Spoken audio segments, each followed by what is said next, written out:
আজ 2 অক্টোবর গান্ধীজির জন্মদিন উপলক্ষে আমরা স্বচ্ছ ভারত প্রোগ্রাম আমাদের ক্লাবের তরফ থেকে উদযাপন করলাম।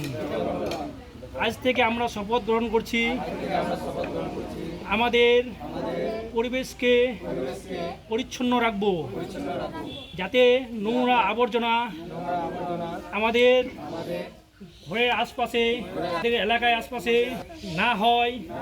সবসময় আমরা পরিষ্কার পরিচ্ছন্ন হয়ে থাকব। সবাই নিজ নিজ বাড়িতে শৌচালয় তৈরি করব, যাতে কেউ বাইরে শৌচ না করে, আবর্জনা না ফেলে। এই বলে আমাদের শপথ গ্রহণ শেষ করলাম।